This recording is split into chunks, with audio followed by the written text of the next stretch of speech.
ಶ್ರೀ ಸದ್ಗುರು ಸಿದ್ಧಾರೂಢಾಯ ನಮಃ. ಇವತ್ತಿನ ದಿವಸ ನೀವೆಲ್ಲ ಗರಗದ ಶ್ರೀ ಮಡಿವಾಳಜ್ಜನವರ ಮುಂದುವರೆದ ಒಂದು ಚರಿತ್ರೆಯನ್ನು ನೋಡೋಣಂತ. ಆ ಮಲ್ಲಸಬ್ಜೆ ದೊರೆ ತೀರಿ ಹೋದ್ಮೇಲೆ ಆತನ ಒಂದು ಆಜ್ಞೆ ಹಂಗ ರಾಣಿ ಚೆನ್ನಮ್ಮ ಆ ಬಾಪು ಸಾಹೇಬನಿಗೆ ಕಿತ್ತೂರಿನ ಒಂದು ಪಟ್ಟಾಧಿಕಾರವನ್ನು ಮಾಡಿ ಕಿತ್ತೂರಿನ ಸಮಸ್ತ ಒಂದು ನಾಡಿನ ರಾಜ್ಯಭಾರವನ್ನು ಆ ಬಾಪು ಸಾಹೇಬ್ಗೆ ವಹಿಸ್ಕೊಡ್ತಾಳೆ. ಆ ನಂತರ ಆತನ ಒಂದು ಸರ್ವಾಧಿಕಾರಕ್ಕೆ ಯಾವುದೇ ಒಂದು ಅಡೆತಡೆ ಇಲ್ಲದ ಸೊಕ್ಕಿನಿಂದ ರಾಜ್ಯಭಾರವನ್ನು ಮಾಡೋಕ್ಕೆ ಪ್ರಾರಂಭ ಮಾಡ್ತಾನೆ. ಒಂದೊಂದ ದುರ್ಗುಣಗಳ ಮನುಷ್ಯನಲ್ಲಿದ್ದರೆ ಮನುಷ್ಯ ಹಾಳಾಗು ಹೊಕ್ಕಾನ. ಅಂಥದ್ರೊಳಗೆ ಈ ಬಾಪು ಸಾಹೇಬಗ ಯೌವನ, ಸಂಪತ್ತು ಮತ್ತು ಅಧಿಕಾರ ಇವು ಮೂರು ಅವನಲ್ಲಿ ಕೂಡಿದ್ದು ಅಂತಂದ್ಮ್ಯಾಗ ಅವ ಅಂಥ ವ್ಯಕ್ತಿ ದುಷ್ಟ ಮಾರ್ಗವನ್ನು ಹಿಡಿದಾಗ ಹಾಳಾಗುವುದು ಎಷ್ಟೊತ್ತಿನ ಮಾತು ಅನ್ನುವಂಗ ಇಲ್ಲಿ ಏನಕ್ಕತಿ ಅಂತಂದ್ರೆ, ಮೊದಲಿನಿಂದು ನೀವು ಕೇಳಿದಂಗೆ ಆ ಮಡಿವಾಳ ದೇವರಿಗೂ ಮತ್ತು ಬಾಪು ಸಾಹೇಬನಿಗೂ ಯಾವಾಗಲೂ ಹೊಂದಾಣಿಕೆ ಇಲ್ಲದನ್ನು ಇಲ್ಲಿವರೆಗೂ ಕೇಳ್ಕೊಂಡು ಬಂದೀವಿ. ಹಂಗೆ ಆ ಒಂದು ಬಾಪು ಸಾಹೇಬನ ಹೊಟ್ಟೆ ಕಿಚ್ಚಿಗೆ ಮತ್ಸರ್ಯಕ್ಕೆ ಆ ಬಾಲಮಡಿವಾಳ ಸ್ವಾಮಿ ರೋಷ್ ಹೋಗಿರ್ತಾನೆ. ಆದ್ರೂ ಆತನಲ್ಲಿ ಮಾತ್ರ ವೈರಭಾವ ಅನ್ನುವಂಥದ್ದು ಎಲ್ಲಿಂತೂ ಇರುವುದಿಲ್ಲ. ಅಂಥ ಒಂದು ಬಾಪು ಸಾಹೇಬನ್ ಕೂಡ ಆತ ಸ್ನೇಹದಿಂದನ ವರ್ತನೆಯನ್ನು ಮಾಡ್ತಿರ್ತಾರೆ. ಹಿಂಗೆ ಕಾಲ ನೂಕುವಂಥ ಟೈಮ್ದೊಳಗೆ ಆ ಕಲ್ಮಠದ ಅಧಿಕಾರಿಗಳಾಗಿರ್ತಕ್ಕಂಥ ಪೂಜ್ಯ ಗುರುಗಳಾದ ಪ್ರಭು ಸ್ವಾಮಿಗಳು ಸಹಿತ ಲಿಂಗೈಕ್ಯರಾಗಿ ಹೋಗ್ತಾರೆ. ಅವರ ಒಂದು ಸಮಾಧಿಯನ್ನು ಚೌಕಿ ಮಠದೊಳಗೆ ಮಾಡ್ತಾರೆ. ಹಿಂಗೆ ಆ ಮಡಿವಾಳ ಮಡಿದೇವರು ತನ್ನ ಗುರುವಾಗಿರ್ತಕ್ಕಂಥ ಪ್ರಭು ಸ್ವಾಮಿಗಳನ್ನು ಕಳ್ಕೊಂಡ ಒಂದು ಅನಾಥ ಪರಿಸ್ಥಿತಿಯನ್ನು ಅನುಭವಿಸ್ತಾರೆ. ಅದನ್ನೆಲ್ಲ ಹಿಮ್ಮೆಟ್ಟಿ ಮಠದೊಳಗೆ ಒಬ್ಬರೇ ಇದ್ದರೂ ಕೂಡ ತಮ್ಮ ದೈನಂದಿನ ಕಾರ್ಯಕ್ರಮಗಳನ್ನು ಮಾಡ್ತಾ ತಮ್ಮ ಹಿರಿಯ ಗುರುಗಳನ್ನು ಸ್ಮರಿಸ್ತಾ ಇರ್ತಾರೆ.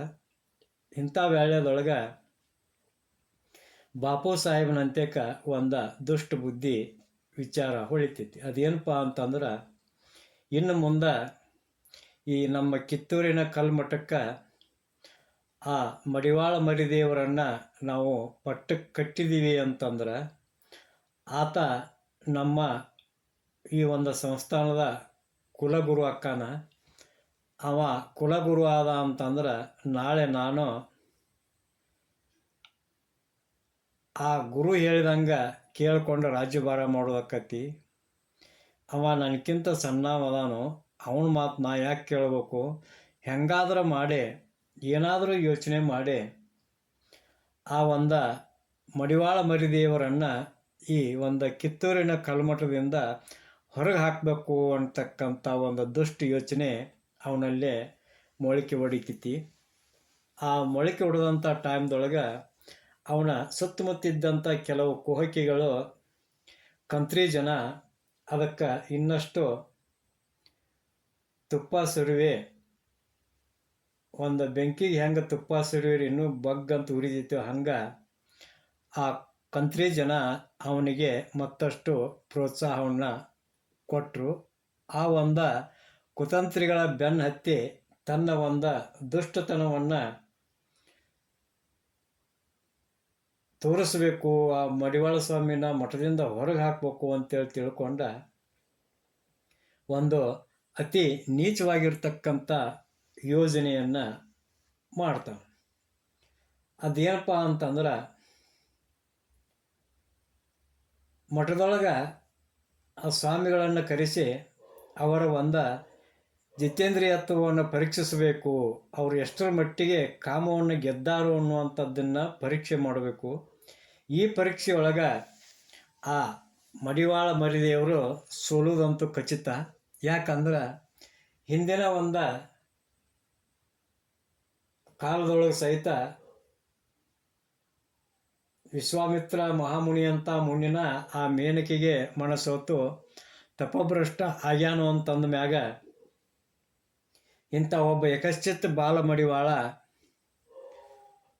ಇವ ಎಲ್ಲಿ ವಿಜಯಿ ಆಗಬೇಕು, ಅದಕ್ಕೆ ಕಾರಣದೊಳಗೆ ಆತನನ್ನು ಸೋಲಿಸಿ ನಮ್ಮ ಮಠದಿಂದ ಹೊರಗೆ ಹಾಕಿ ನಾವು ಹೇಳಿದಂಥ ಕೇಳುವಂಥ ಒಬ್ಬ ಸ್ವಾಮಿನ ತಂದ ಈ ಕಿತ್ತೂರಿನ ಕಲ್ಮಠಕ್ಕೆ ಪಟ್ಟಕ್ಕೆ ಕಟ್ಟಬೇಕು ಅಂತೇಳಿ ತಿಳ್ಕೊಂಡು ಯೋಚನೆ ಮಾಡಿ ಆ ಬಾಪು ಸಾಹೇಬ ಅದರೊಳಗೆ ಕಾರ್ಯಪ್ರವೃತ್ತ ಆಕ್ಕಾನ. ಹಾಗೆ ಅದಕ್ಕೊಂದು ಸಮಯವನ್ನು ದಿನವನ್ನು ಗೊತ್ತು ಮಾಡಿ ಆ ದಿವಸ ಕಲ್ಮಠಕ್ಕೆ ಒಬ್ಬ ಸೇವಕನನ್ನು ಕಳಿಸ್ಕೊಡ್ತಾನೆ. ಆ ಬಂದಂಥ ಸೇವಕ ಕಲ್ಮಠಕ್ಕೆ ಹೋಗಿ ಆ ಮಡಿವಾಳ ಮರಿದೇವರಿಗೆ ನಮಸ್ಕಾರ ಮಾಡಿ, ಇವತ್ತು ಅರಮನೆಯೊಳಗೆ ತಮಗೆ ಮೃಷ್ಟಾನ್ನ ಭೋಜನದ ವ್ಯವಸ್ಥೆಯನ್ನು ಮಹಾರಾಜರು ಮಾಡ್ಯಾರು, ಅದಕ್ಕೆ ತಾವು ಬರಬೇಕು ಅಂತೇಳಿ ವಿನಂತಿಸಿಕೊಂಡ ಹೇಳಿಕಾರ ಅವ ಹೊಳ್ಳಿ ಅರಮನೆಗೆ ಬರ್ತಾನು. ಇತ್ತ ಅರಮನೆಯೊಳಗೆ ಏನು ವ್ಯವಸ್ಥೆ ಮಾಡಿರ್ತಾರೋ ಅಂತಂದ್ರೆ, ಹರಿಯದ ಹೆಣ್ಣು ಮಕ್ಕಳು ಆ ಸ್ವಾಮಿಗಳಿಗೆ ಅರೆಬತ್ತಲೆಯಾಗಿ ಅರೆನಗ್ನವಾಗಿ ಅವರಿಗೆ ಪ್ರಸಾದವನ್ನು ಬಡಿಸುವಂಥ ವ್ಯವಸ್ಥೆಯನ್ನು ಅರಮನೆಯೊಳಗೆ ಮಾಡಿರ್ತಾರೆ. ಇದನ್ನು ನೋಡಿದಂಥ ಆ ವೀರಮಾತೆ ಚೆನ್ನಮ್ಮ ತಾಯಿ ಈ ಬಾಪು ಸಾಹೇಬನ ಕುತಂತ್ರವಾದ ಯೋಜನೆಯನ್ನು ನೋಡಿ ಆ ಬಾಪು ಸಾಹೇಬನಿಗೆ ಬುದ್ಧಿಯನ್ನು ಹೇಳ್ತಾಳೆ. ಹೆಂಗಪ್ಪ ಅಂತಂದ್ರೆ, ಬಾಪು ಸಾಹೇಬ ಆ ಬಾಲಮಡಿವಾಳ ಅಂತಂದ್ರೆ ನಮ್ಮ ಮಣಿದೇವರಾಗಿರ್ತಕ್ಕಂಥ ವೀರಭದ್ರನ ಅವತಾರವ. ಅವನ ಜೊತೆ ನೀನು ಇಂಥ ನೀಚ ಕೃತ್ಯಕ್ಕೆ ಇಳಿದಿ ಅಂತಂದ್ರೆ ನೀನು ಯಾವುದೇ ಕಾಲಕ್ಕೂ ಯಾವುದೇ ಕಾರಣಕ್ಕೂ ಉದ್ಧಾರ ಆಗೋದಿಲ್ಲ, ನೀನು ಹಾಳಾಗಿ ಹೋಕ್ಕಿಪ್ಪ. ಅದಕ್ಕೆ ಆತ ಆ ಪರಮಾತ್ಮನ ಉರಿಗಣ್ಣಿನಿಂದ ಹುಟ್ಟಿದಂಥವ ಇಂಥ ಕೀಳು ಯೋಜನೆಗೆ ನೀ ಕೈ ಹಾಕಿ ನಿನ್ನನ್ನು ನೀನು ಸುಟ್ಕೋಬೇಡ ಅಂತೇಳಿ ಪರಿಪರಿಯಾಗಿ ಆ ತಾಯಿ ಆ ಬಾಪು ಸಾಹೇಬ ಬುದ್ಧಿ ಹೇಳಿದರು, ಉಪದೇಶ ಮಾಡಿದರೂ ಕೂಡ ಅದನ್ನು ಕೇಳಲಾರದಂಥ ಸ್ಥಿತಿಯೊಳಗೆ ಆ ಬಾಪು ಸಾಹೇಬ ತನ್ನ ಯೋಜನೆಯನ್ನು ಕಾರ್ಯಗತಗೊಳಿಸ್ತಾನೆ. ಹೆಂಗಪ್ಪ ಅಂತಂದ್ರೆ, ಈ ಮಡಿವಾಳ ಸ್ವಾಮಿನ ಒಬ್ಬನ ಕರೆದು ನಾವು ಭೋಜನವನ್ನು ಮಾಡಿಸಿದ್ದೀವಿ ಅಂತಂದ್ರೆ ಇದು ಅವ್ರಿಗೆ ಸಂಶಯ ಬರ್ತೈತಿ ಅಂತ ತಿಳ್ಕೊಂಡ ಆ ಕಿತ್ತೂರು ನಾಡಿನೊಳಗಿದ್ದಂಥ ಎಲ್ಲ ಮಠದ ಸ್ವಾಮಿಗಳಿಗೂ ಈ ಮೃಷ್ಟಾನ್ನ ಭೋಜನದ ಆಹ್ವಾನವನ್ನು ಕಳಿಸಿರ್ತಾನೆ. ಈ ಆಹ್ವಾನದ ನಿಮಿತ್ತವಾಗಿ ಎಲ್ಲ ಸ್ವಾಮಿಗಳು ಅವತ್ತಿನ ದಿವಸ ಅರಮನೆಗೆ ಬಂದಿರ್ತಾರೆ. ಅಲ್ಲಿ ವ್ಯವಸ್ಥೆ ಯಾವ ರೀತಿ ಇರ್ತೈತಿ ಅಂತಂದ್ರೆ, ಪ್ರತಿಯೊಬ್ಬರಿಗೂ ಭಿನ್ನವಾಗಿರ್ತಕ್ಕಂಥ ರಂಗೋಲಿಯಿಂದ ಶೃಂಗರಿಸಲ್ಪಟ್ಟಂಥ ಆಸನಗಳನ್ನು ಬಿಡಿಯಾಗಿ ಅಂದ್ರೆ ಒಬ್ಬರಿಂದ ಮತ್ತೊಬ್ಬರ ಆಸನಕ್ಕೆ ಸರಿಸುಮಾರು 2 ರಿಂದ 3 ಫೂಟಿನ ಅಂತರವನ್ನಿಟ್ಟಿಟ್ಟು ರಂಗವಲ್ಲಿಯಿಂದ ಆಸನಗಳನ್ನು ನೆಲದ ಮೇಲೆ ಯಾವುದೇ ಹಾಸಿಗೆಯನ್ನು ಹಾಸದ ಬರೀ ರಂಗವಲ್ಲಿಯಿಂದ ಆ ಆಸನಗಳನ್ನು ಸಿಂಗರಿಸಿ ಇಟ್ಟಿರ್ತಾರೆ. ಇಂಥ ಟೈಮ್ದೊಳಗೆ ಆಮಂತ್ರಿಸಿದಂಥ ಎಲ್ಲ ಮಠದ ಸ್ವಾಮಿಗಳು ಬಂದ ಆ ಮಠದೊಳಗೆ, ಆ ಅರಮನೆಯೊಳಗೆ ತಮ್ಮ ತಮ್ಮ ಲಿಂಗ ಪೂಜಾ ವಿಧಿಗಳನ್ನು ಮುಗಿಸ್ಕೋತಾರೆ. ಮುಗಿಸ್ಕೊಂಡಾಗ ಎಲ್ಲರೂ ಭೋಜನದ ಶಾಲೆಯತ್ತ ಬರ್ತಾರೆ. ಆದರೂ ಕೂಡ ಆ ಮಡಿವಾಳ ಮರಿದೇವರು ಇನ್ನೂ ಅರಮನೆಗೆ ಬಂದಿರೋದಿಲ್ಲ. ಅದಕ್ಕೆ ಆ ಬಾಪು ಸಾಹೇಬ ಅವಸರವಾಗಿ ಕಲ್ಮಠಕ್ಕೆ ಬಂದ ಆ ಮಡಿವಾಳ ಸ್ವಾಮಿಗಳ ಎದುರಿಗೆ ಕಪಟ ನಾಟಕವನ್ನು ಆಡಿ, ಎಲ್ಲ ಸ್ವಾಮಿಗಳು ಬಂದ ಭೋಜನಕ್ಕೆ ತಯಾರಾಗ್ಯಾರು, ತಾವು ಬಂದಿಲ್ಲ, ಅದಕ್ಕೆ ದಯವಿಟ್ಟು ಬೇಗನೆ ಬರಬೇಕು ಅಂತೇಳಿ ತಿಳ್ಕೊಂಡ ಅವರನ್ನು ಒತ್ತಾಯಪೂರ್ವಕವಾಗಿ ಅರಮನೆಗೆ ಕರ್ಕೊಂಡು ಬರ್ತಾನೆ. ಅವರನ್ನು ಹಿಂಬಾಲಿಸಿ ಬಂದಂಥ ಆ ಬಾಲ ಮಡಿವಾಳ ಮರಿದೇವರಿಗೆ ಈ ಬಾಪು ಸಾಹೇಬನ ಹಂಚಿಕೆ ಗೊತ್ತಾಕೈತಿ. ತಮ್ಮ ಒಂದು ದಿವ್ಯ ತಪೋದೃಷ್ಟಿಯಿಂದ ಅರ್ಥಕೊಂಡ ತಮ್ಮ ಮನಸ್ಸಿನೊಳಗನ ಆ ಒಂದು ಪರಮಾತ್ಮನ ಇಚ್ಛೆ ಹೆಂಗೈತು ಹಂಗಾಗಲಿ ಅಂತ ತಿಳ್ಕೊಂಡ ಅರಮನೆಗೆ ಬಂದ. ಅರಮನೆಯೊಳಗೆ ಸ್ನಾನ ಪೂಜಾದಿಗಳನ್ನು ಮುಗಿಸ್ಕೊಂಡ ಇನ್ನೇನೋ ಪ್ರಸಾದ ಸೇವನೆಗೋಸ್ಕರ ಯಾವ ಒಂದು ಭೋಜನ ಶಾಲೆಗೆ ಹೋಗಬೇಕು ಅಂತೇಳಿ ಆ ಮಡಿವಾಳ ಸ್ವಾಮಿಗಳು ಆ ಭೋಜನ ಶಾಲೆ ಬಾಗಿಲಕ್ಕೆ ಬಂದ ನಿಂತಾಗ ಆ ಭೋಜನ ಶಾಲೆಯ ಬಾಗಿಲದೊಳಗನ ಈ ಬಾಪು ಸಾಹೇಬ ನಿಂತ್ಕೊಂಡ ಆ ಮಡಿವಾಳ ಮರಿದೇವರನ್ನು ಒಳಗೊಂಡಂಥ ಜೊತೆಗೆ ಬಂದಂಥ ಇತರ ಸ್ವಾಮಿಗಳನ್ನು ಉದ್ದೇಶಿಸಿ ಅವರಿಗೆ ಒಂದು ಎಚ್ಚರಿಕೆಯ ಸೂಚನೆಯನ್ನು ಕೊಡ್ತಾನೆ. ಅದೇನಪ್ಪ ಅಂತಂದ್ರೆ, ಎಲ್ಲ ಸ್ವಾಮಿಗಳಿಗೂ ಹೇಳ್ತಾನೆ, ನಿಮ್ಮನ್ನಿಲ್ಲಿ ಭೋಜನಕ್ಕೆ ಎದಕ್ಕೆ ನಾವು ಕರೆಸೇವಿ ಅಂತಂದ್ರೆ ನಿಮ್ಮ ಜಿತೇಂದ್ರಿಯತ್ವದ ಪರೀಕ್ಷೆ ಸಲುವಾಗಿ ಇಲ್ಲಿ ಕರೆಸೇವಿ. ಯಾಕಂದ್ರೆ ನಾವು ಇಷ್ಟು ದಿವಸ ನೀವು ಸ್ವಾಮಿಗಳು ಅಂತೇಳಿ ನಿಮಗೆ ನಮಸ್ಕಾರ ಮಾಡ್ಕೊತಾನೆ ಬಂದೀವಿ. ಆದ್ರೆ ನೀವು ಎಷ್ಟರ ಮಟ್ಟಿಗೆ ಯೋಗ್ಯದಿರಿ ಅಂತೇಳಿ ತಿಳ್ಕೊಳ್ಳೋ ಸಲುವಾಗಿನ ಈ ಒಂದು ಯೋಜನೆಯನ್ನು ನಾವು ಹಾಕ್ಕೊಂಡೀವಿ. ಅದಕ್ಕೆ ಎಲ್ಲರೂ ನಿಮ್ಮ ಮೈಮೇಲಿರ್ತಕ್ಕಂಥ ಕಾವಿ ಬಟ್ಟೆಗಳನ್ನು ಕಳಿಸಿ ಲಂಗೋಟಿಯನ್ನು ಸಹ ತೆಗೆದ ಬೆತ್ತಲೆಯಾಗಿ ಹೋಗಿ ಒಬ್ಬೊಬ್ಬರು ಒಂದೊಂದು ಆಸನದ ಮೇಲೆ ಕುಳಿತುಕೊಳ್ಬೇಕು ಅಂತೇಳಿ ಹೇಳ್ತಾನೆ. ಆವಾಗ ಎಲ್ಲ ಸ್ವಾಮಿಗಳು ತಮ್ಮ ಮುಖ ನೋಡ್ಕೊಳಕ್ಕೆ ಚಲೋ ಆಕಾರ. ಆವಾಗ ಬಾಪು ಸಾಹೇಬ್ ಏನು ಹೇಳ್ತಾನೋ ಅಂತಂದ್ರೆ, ಯಾರೋ ನಿಮ್ಮ ಬಟ್ಟೆಯನ್ನು ಕಳಚಿ ಬೆತ್ತಲೆಯಾಗಿ ಭೋಜನಕ್ಕೆ ಕುಂಡ್ರುದಿಲ್ಲೋ ಅಂಥವರಿಗೆ ಮರಣದಂಡನೆ ಶಿಕ್ಷೆಯನ್ನು ಕೊಡ್ತೀನಿ, ಇದು ರಾಜಾಜ್ಞೆ ಅಂತೇಳಿ ಅವರಿಗೆ ಕಟ್ಟಪ್ಪಣೆ ಮಾಡ್ತಾನೆ. ಆವಾಗ ಆ ಮಡಿವಾಳ ಮರಿದೇವರನ್ನು ಬಿಟ್ಟು ಉಳಿದಂಥ ಎಲ್ಲ ಸ್ವಾಮಿಗಳು ಭೋಜನ ಬಿಟ್ಟು ಹೋಗೋಕ್ಕೂ ಆಗದ, ಬಟ್ಟೆ ಕಳಚಿ ಬೆತ್ತಲೆ ಕುಂಡ್ರಕ್ಕೂ ಆಗದ ತೊಳಲಾಡ್ತಿರ್ತಾರೆ. ಅಂಥ ವೇಳೆಯೊಳಗೆ ಈ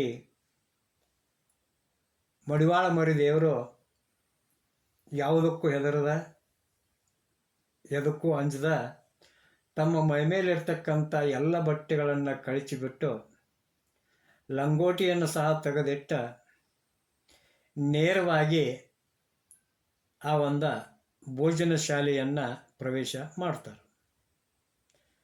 ಆವಾಗ ಆ ಒಂದು ರಂಗವಲ್ಲಿಯಿಂದ ಸಿದ್ಧಪಡಿಸಿದಂಥ ಆಸನದ ಮೇಲೆ ಒಂದು ಬಾಳೆ ಎಲೆಯನ್ನು ಹಾಸಿರ್ತಾರೆ.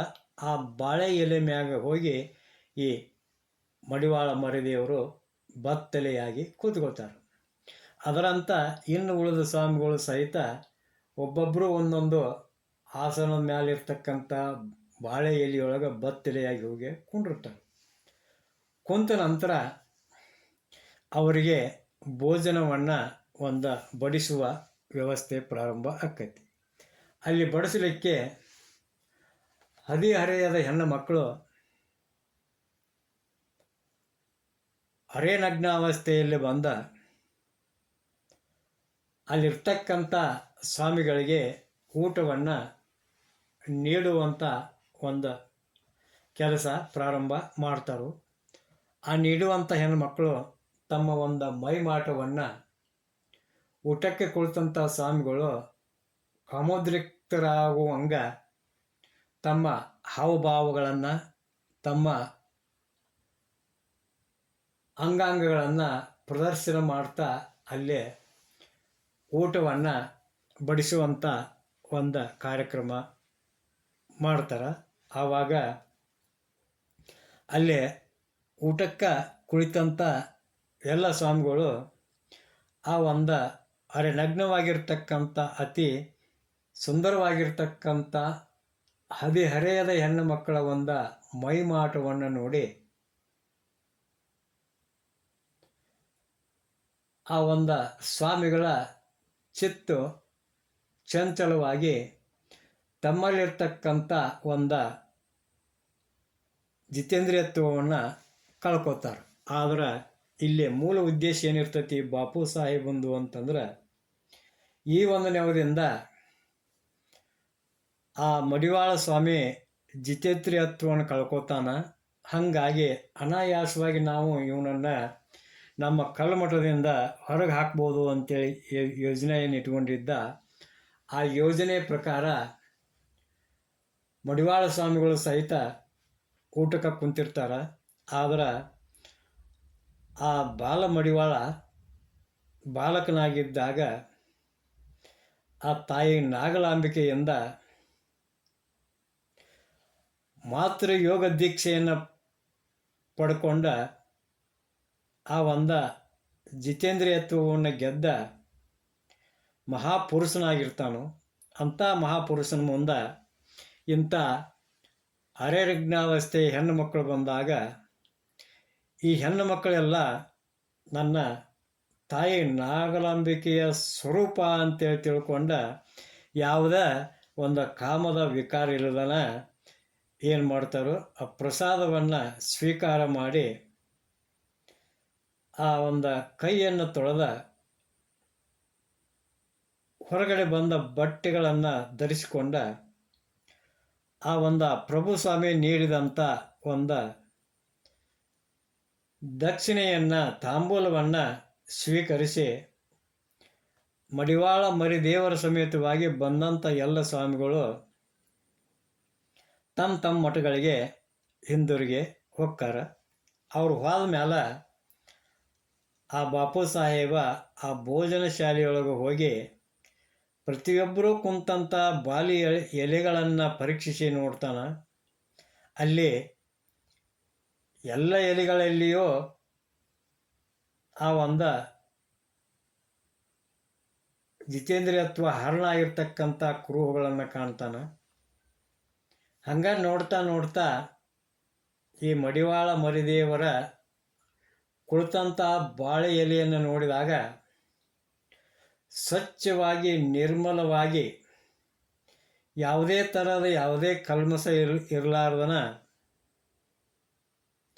ಅದೇ ತಾನೇ ಬಾಳೆ ಗಿಡದಿಂದ ಕೊಯ್ದುಕೊಂಡು ತಂದು ಹಾಸಿರ್ತಕ್ಕಂಥ ಬಾಳೆ ಎಲೆ ಏನಪ್ಪ ಅನ್ನುವಂಗ ಸ್ವಚ್ಛವಾಗಿ ನಿರ್ಮಲವಾಗಿ ಇದ್ದದ್ದನ್ನು ಕಂಡ ಆ ಬಾಪು ಸಾಹೇಬ ಹೌಹಾರೆ ಹೊಕ್ಕಾನ. ಆತ ನೆಲಕ್ಕೆ ಕುಸಿದು ಬೀಳೋದೊಂದು ಬಾಕಿ ಇರ್ತೈತಿ. ಯಾಕಪ್ಪ ಅಂತಂದ್ರೆ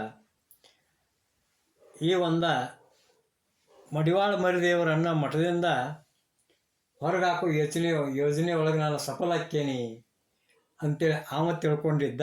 ಆದ್ರೆ ಇಂಥ ಒಂದು ಜಿತೇಂದ್ರಿಯತ್ವವನ್ನು ಗೆದ್ದಂಥ ಮಹಾ ತಪಸ್ವಿ ಮಡಿವಾಳ ಸ್ವಾಮಿ ಅದಾನು ಅಂತಕ್ಕಂಥದ್ದು ಅವನ ಅರಿವಿಗೆ ಬಂದಾಗ ಆತನಿಗೆ ಬಾಪು ಸಾಹೇಬನಿಗೆ ಎಲ್ಲಿಲ್ಲದ ಒಂದು ತಳಮಳ ಉಂಟಾಕೈತಿ.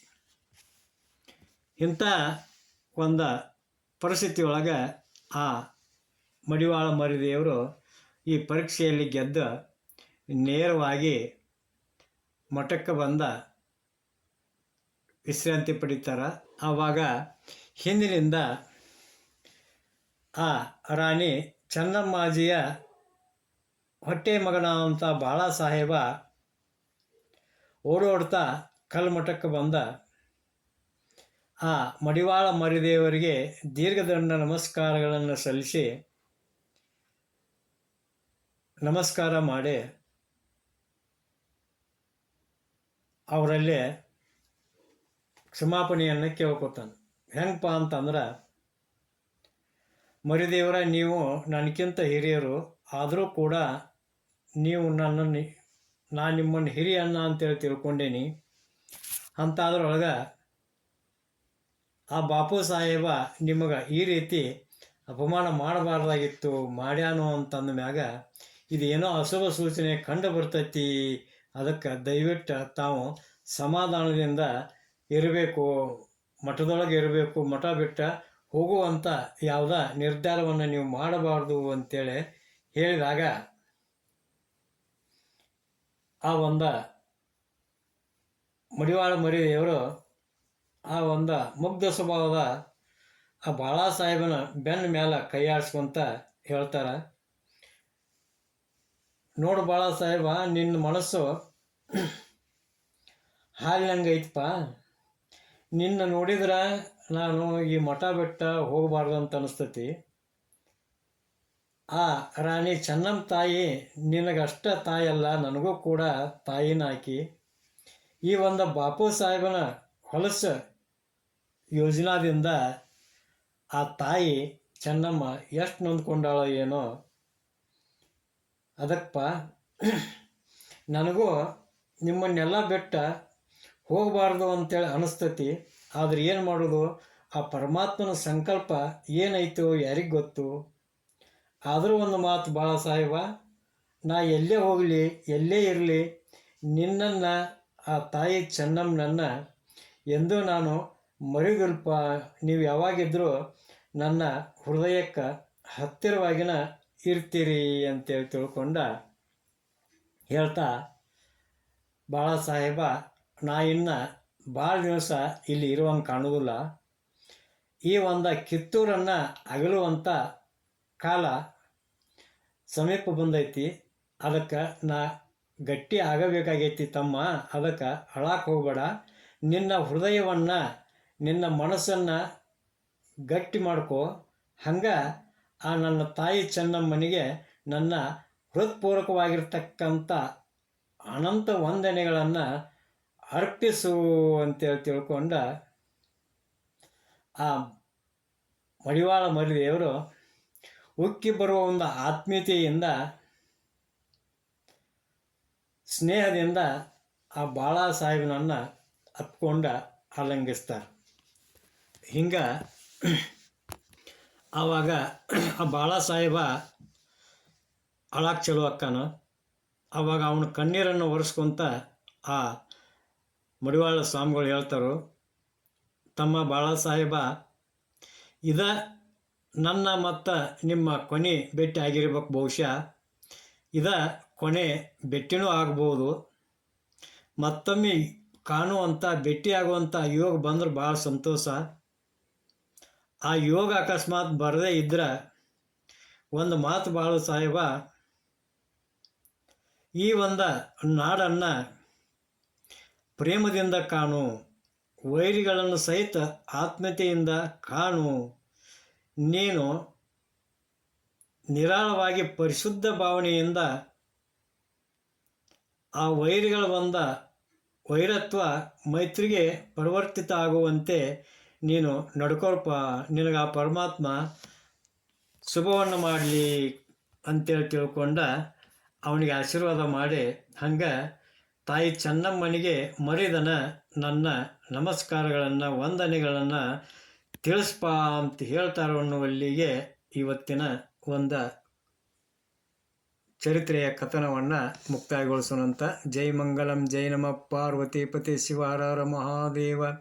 ಶ್ರೀ ಸದ್ಗುರು ಸಿದ್ಧಾರೂಢಾಯ ನಮಃ. ಶ್ರೀಮನ್ ನಿಜಗುಣ ಶಿವಯೋಗಿ ಮಹಾರಾಜ್ ಕಿ ಜೈ.